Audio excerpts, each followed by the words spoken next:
Hello and welcome to Extreme Tourism Part 1. This is a video clip designed for the AQA Tourism module on extreme tourism, and this supports the pre-release pack 1 on this topic. The first thing you need to be aware of is that there are 3 key terms that are important to this topic.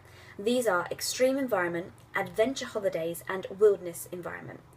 An extreme environment is one in which the area is difficult to access. As a result, this means that very few people will live there, and we call this sparsely populated areas. So very few people will live in a kilometre square. Also, extreme environments have extremes of climate. This means they're either too hot or they're too cold. For example, tropical rainforests, deserts, mountain environments and polar environments.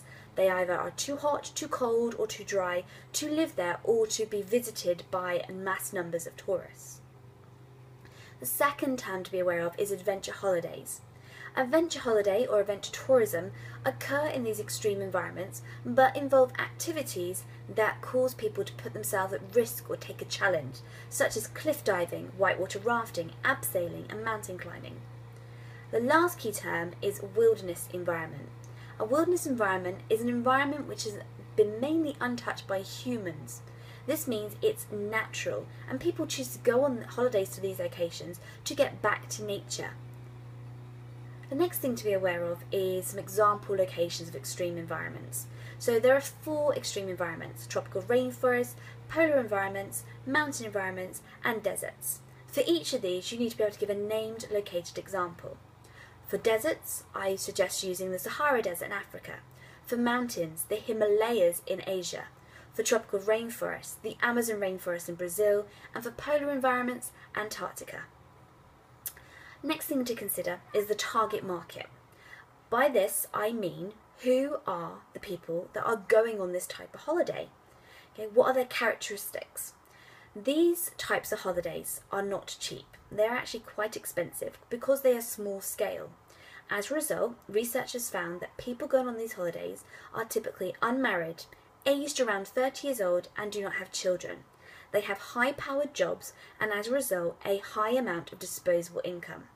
Remember, disposable income is the spare amount of money that people have after they've paid their bills for and such necessities as the rent, the mortgage, food, clothing, etc. each month. So as a result, these people with their high-powered jobs have more disposable income, so can afford these more expensive holidays.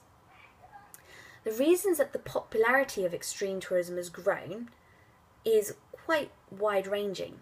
I have 6 main reasons to give you.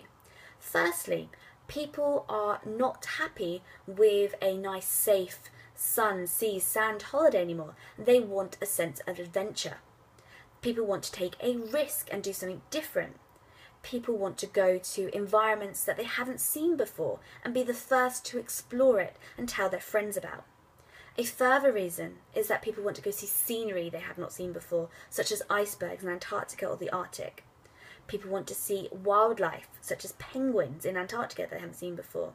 And the last reason is that people want to go see these environments before they are lost for good. For example, the ice sheets in Antarctica are melting, and as a result, people want to go and see Antarctica before global warming and the ice melting leaves it gone forever. Now, that's discussing the reasons for why it's increased in popularity. We need to be aware of the factors that have allowed this growth to happen as well. And firstly, we come back to the idea of disposable income. People have more money, so they can afford these more expensive holidays.